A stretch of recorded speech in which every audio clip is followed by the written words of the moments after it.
पिछले वर्ष एक जन्मदिन की दावत के माध्यम से मैं किसी को जानता हूँ। ये कोई बहुत बड़ा आयोजन नहीं था। रात्रि भोज में शायद 12 लोग थे। एक भोजनालय जिसे उन्होंने हफ्तों पहले आरक्षित किया था। अतिथियों में से एक व्यक्ति जिसके 8,000 से अधिक अनुयायी थे ने इसके बारे में पहले ही सूचना दे दी थी और उल्टी गिनती शुरू कर दी थी पूरी बात। और जब वो रात वास्तव में आई तो उसने अपना अधिकांश समय अपना दूरभाष बाहर निकालकर बिताया। आप जानते हैं, भोजन के चित्र लेने के लिए कोण बनाना और ये जांचना कि अब तक किसने उस स्थिति को देखा है। रात के अंत में जन्मदिन वाले व्यक्ति ने सीधे उससे नहीं बल्कि चुपचाप कहा कि मुझे नहीं लगता कि वो वास्तव में वहां था। 8,000 अनुयायियों को उस रात्रि भोज का एक रूप मिला, लेकिन मेज पर बैठे 12 लोगों को उस अतिथि का वो हिस्सा काफी कम मिला जो उन्हें मिलना चाहिए था। वही वह एक अतिथि जिसने अपना दूरभाष बिल्कुल बाहर नहीं निकाला। उसने कुछ भी साझा नहीं किया, सभी से बात की और महीनों पहले की बातचीत से लोगों के जीवन के बारे में विवरण याद रखा। वो बिना एक भी पल को दर्ज किए चला गया। जन्मदिन वाले व्यक्ति ने अगली सुबह उसे संदेश भेजा, बस ये कहने के लिए कि उसका आना बहुत मायने रखता है। वो अंतर जहां 8,000 अजनबियों को एक बदला हुआ दृष्टिकोण मिलता है, जबकि मेज पर 12 लोगों को एक व्यक्ति का केवल एक अंश मिलता है। यही वो बात है जिसे मैं आज विस्तार से समझाना चाहता हूँ। इस बात का मनोविज्ञान कि क्यों कुछ लोग कभी अपने जीवन को दर्ज करने का खिंचाव महसूस नहीं करते या क्यों अन्य लोग इससे पूरी तरह दूर हो गए, आपकी अपेक्षा से कहीं अधिक रोचक और प्रामाणिक है। तो मैं पहले असहज करने वाले हिस्से से शुरुआत करूंगा। कुछ लोगों ने सामाजिक माध्यम इसलिए नहीं छोड़े क्योंकि वे मनोवैज्ञानिक रूप से स्वस्थ और आत्म जागरूक थे। आमतौर पर किसी चीज ने उन्हें इससे दूर कर दिया था। कोई रिश्ता खत्म हो गया या अवसाद के दौर ने उनके वास्तविक जीवन और बाकी सभी के दिखावे वाले जीवन के बीच की खाई को असहनीय बना दिया।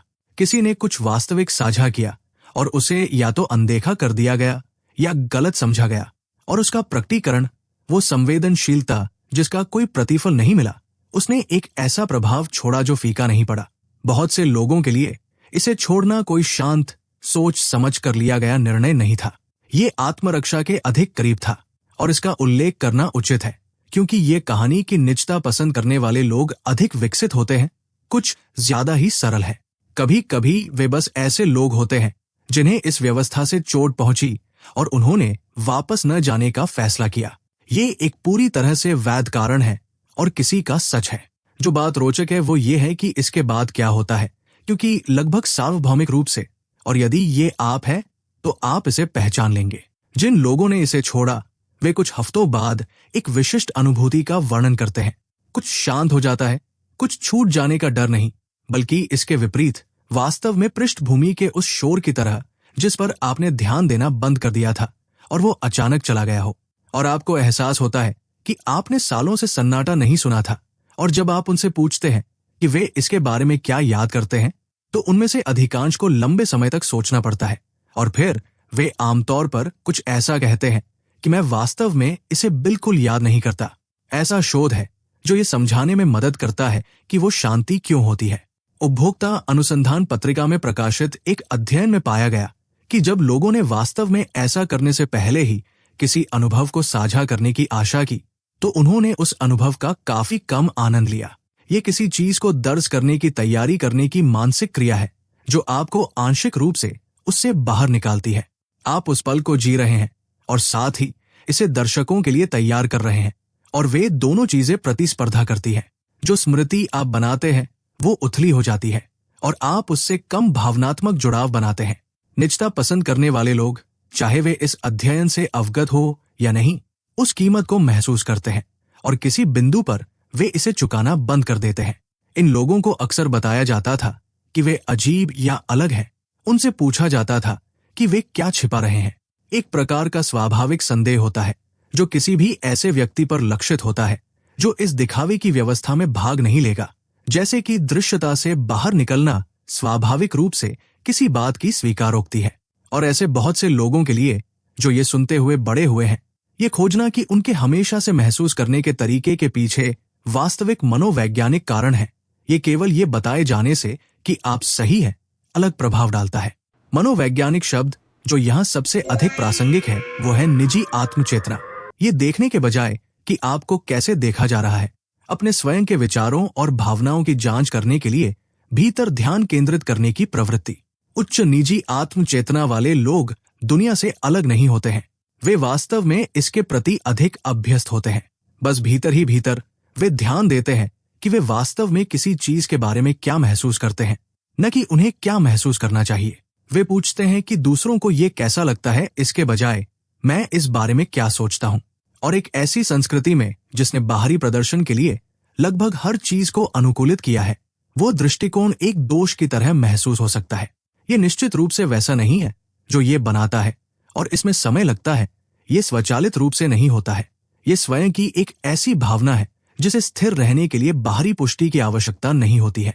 ये काफी दुर्लभ है क्योंकि अधिकांश लोग जांच की एक निरंतर पृष्ठभूमि प्रक्रिया चला रहे हैं कि क्या लोग मुझे प्रतिक्रिया दे रहे हैं, क्या मैं ठीक लग रहा हूं, क्या मेरा जीवन सामान्य दिखता है।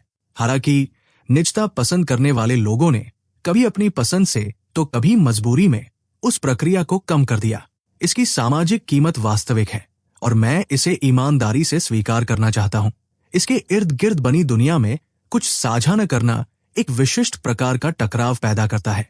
आपको खोजना कठिन हो जाता है, और जो लोग आपके प्रकटीकरण के माध्यम से जुड़े हुए हैं उन्हें अब वास्तव में संपर्क करना पड़ता है, और उनमें से बहुत से लोग ऐसा नहीं करते हैं।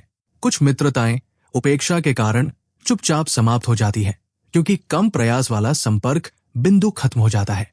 ये कुछ लोगों को वास्तव में आहत कर सकता है, लेकिन ऐसा भी होता है कि जो लोग सामने आते हैं, जो संदेश भेजते हैं, दूरभाष करते हैं और वास्तविक योजनाएं बनाते हैं, वे केवल प्रकटीकरण का अनुसरण करने वालों की तुलना में पूरी तरह से अलग श्रेणी के व्यक्ति निकलते हैं।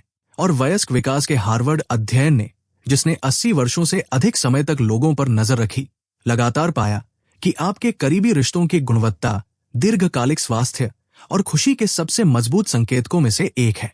हमारे पास उन संबंधों की गहराई है, न कि मात्रा। वो अतिथि जिसे महीनों बाद विवरण याद रहे और जिसे अगली सुबह संदेश मिला, वही सच्चा आंकड़ा है। वास्तव में कई पीढ़ियां हैं जिन्हें याद है कि इसके अस्तित्व में आने से पहले और मौन के संदेहास्पद होने से पहले ये कैसा था, और उनमें से बहुतों ने उसी बात का वर्णन किया कि जीवन किसी तरह अधिक उनका अपना लगता था। जरूरी नहीं कि हर तरह से बेहतर हो, बेशक, क्योंकि तकनीक का अपना स्थान है, लेकिन अधिक उनका अपना, जैसे साधारण अनुभव की एक ऐसी बनावट थी जिसे मायने रखने के लिए दर्ज करने की आवश्यकता नहीं थी। किसी अनुभव को सामग्री में बदले बिना उसे बस वैसे ही रहने देने की प्रवृत्ति एक ऐसी चीज है जिसे युवा पीढ़ियों को अब सचेत रूप से विकसित करना पड़ रहा है, क्योंकि ये अब स्वाभाविक रूप से नहीं आता है। और जिन लोगों ने इसे कभी नहीं खोया या जिन्होंने वापस अपना रास्ता खोज लिया, वे अपने दैनिक जीवन में उपस्थिति की एक ऐसी गुणवत्ता का वर्णन करते हैं जिसे उनके आसपास के लोगों को कभी कभी समझाना मुश्किल हो सकता है। वे बस उसी में हैं, चाहे वो पल कैसा भी हो। उनका कोई भी हिस्सा पहले से कोई शीर्षक नहीं सोच रहा होता है। लोग मान लेते हैं कि ये शांति है, लेकिन यदि आप मुझसे पूछें तो ये इससे कहीं अधिक है।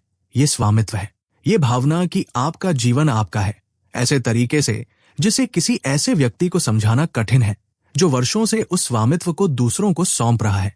इसलिए यदि आप इस धारणा के साथ बड़े हुए हैं कि आप कुछ साझा न करने की इच्छा के लिए अजीब थे, यदि आपने वो जगह छोड़ दी और लोगों ने ऐसा व्यवहार किया जैसे कुछ गलत होना चाहिए, या शायद आपने हमेशा महसूस किया है कि आपका जीवन उस तरह से आपका है जिसे सामाजिक माध्यम ने आपको त्यागने के लिए कहा और आप ऐसा कभी नहीं कर सके, तो आप कभी पीछे नहीं थे। ऐसा लगता है कि आप एक ऐसी बातचीत में आगे होने के अधिक करीब हैं जो अब जाकर गति पकड़ रही है। यदि इसका कोई भी हिस्सा सामाजिक माध्यमों के प्रति आपके दृष्टिकोण से मेल खाता है, तो इसे किसी ऐसे व्यक्ति के साथ साझा करें जिसे इसे सुनने की आवश्यकता है। साथ ही आप शायद ऐसे व्यक्ति हैं जो इन बातों पर गहराई से विचार करते हैं, जिसका अर्थ है कि आपको स्क्रीन पर मौजूद व्यवहार को सरल बनाने वाले मेरे अन्य मनोविज्ञान वीडियो से अधिक मूल्य मिलेगा। अब सदस्यता लें, और यदि आपने पहले से नहीं किया है तो सूचना घंटी दबाएं ताकि कोई भी नई प्रस्तुति न छूटे। जुड़ने वाले बटन को भी दबाएं। यदि आप इन मनोवैज्ञानिक विषयों की गहराई को जारी रखने में सहायता करना चाहते हैं तो आपके समर्थन की बहुत सराहना की जाती है। मैं आपसे अगली प्रस्तुति में मिलूंगा।